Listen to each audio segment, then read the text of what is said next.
Hey guys! Okay, so continuing on with this video diary of being on 3 offers and the real cold hard truth and raw reality of it.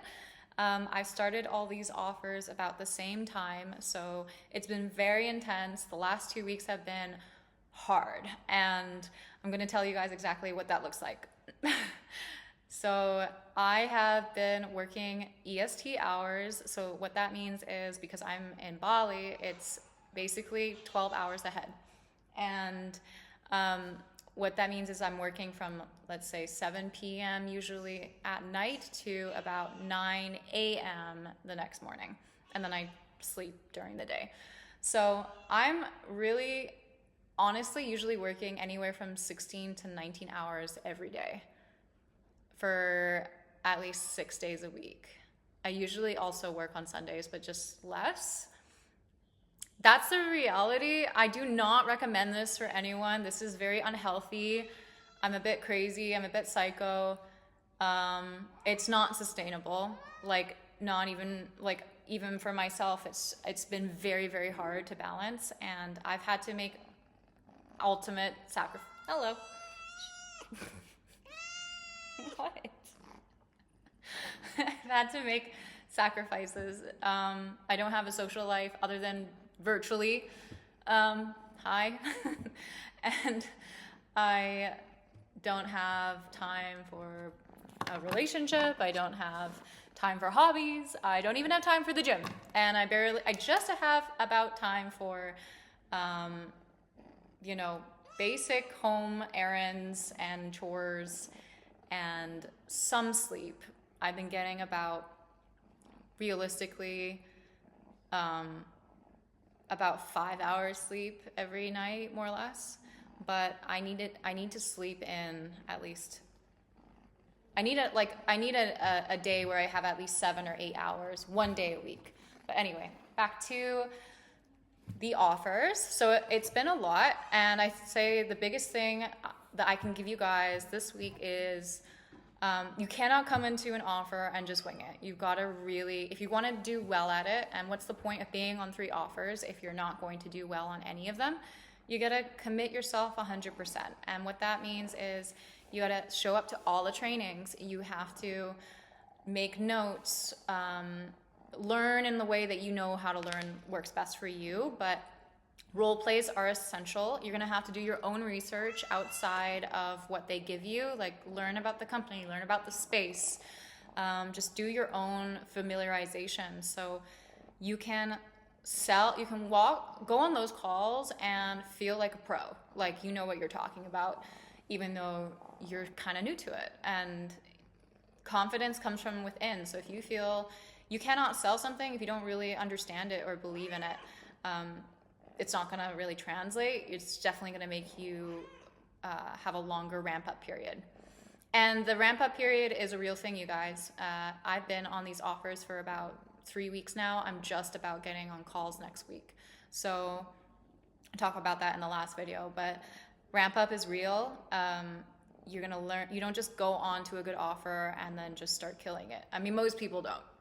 But, like, you learn. You have to learn. Each offer has its little nuances. Each ICP is going to be slightly different. They're going to have slightly different approaches. Even I'll tell you guys something funny. I'll give you an example. So like on my health offers, those ones have been heavy, by the way. I'm also learning what the difference between different offers. The health ones have been heavy because a lot of these people are dealing with so much difficulty in their life, trauma, pain in their body, illnesses, surgeries, and plus not being broke and having spent so much money on trying to get better and just being totally neglected by the health industry. So I've cried a lot with these people, for these people, and you have to learn to not hold that in and want it more than them. That's one thing I will definitely say for the health offer is what I'm learning is it's heavy. I somehow thought it would be fun and it's not. But it's very rewarding. It's rewarding in a different way, where you know you're literally changing lives. You have that power to be, you have the ability to impact lives and hopefully help someone get to better health, which would be amazing. But with these health offers, for example, my background is not a thing that works for me on these offers, because there's a lot of psychology to this. They look at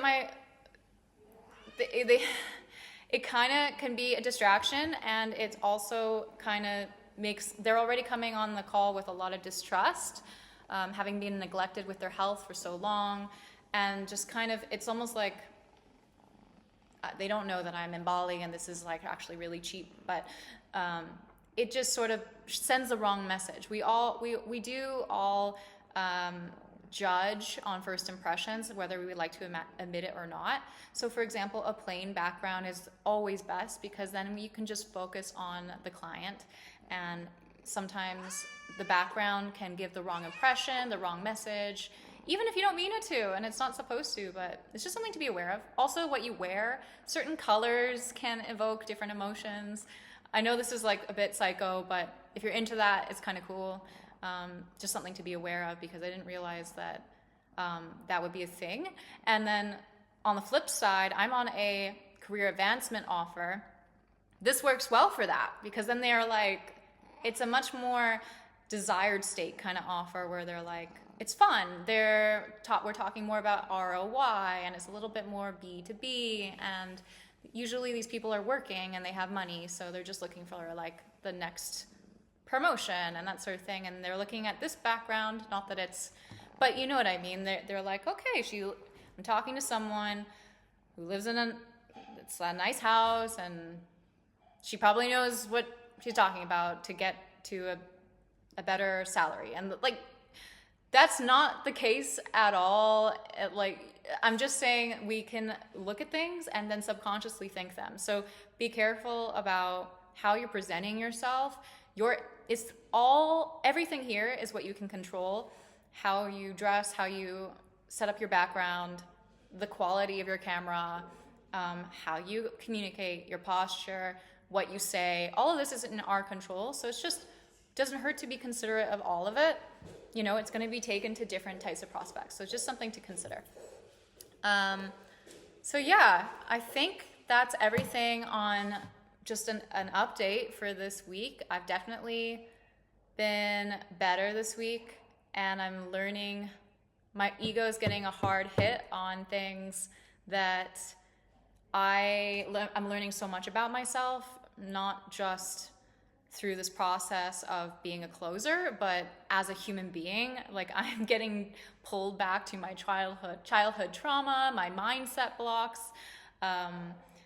It'll show you so much about yourself through this work, and you've got to kill your ego. You've got to be so nestled in beginner mindset and just be receptive to all the feedback you can get, and willing to learn and know that you're learning and you don't know everything, and that everyone has work to do. And the better you are, more balanced you are as yourself, and that you can sort of attack those mindset or insecurities that you have deep rooted inside you, the better you're going to be as a closer. It's just all connected, and they do talk about that a lot. So yeah, next video, I will talk about what it's actually like to be on these calls, and we'll talk more about the nuances of that and actual closing tactics and styles and strategies. But in terms of this video, it's just more about giving you guys an inside look. We're 3 weeks in with my offers. I've done so much training. I've had some pretty wild awakenings. I've understood that there's so much to this work and getting ramped up. And now the next phase is execution. So hope you guys have a great week, and looking forward to the next one. Go kill it.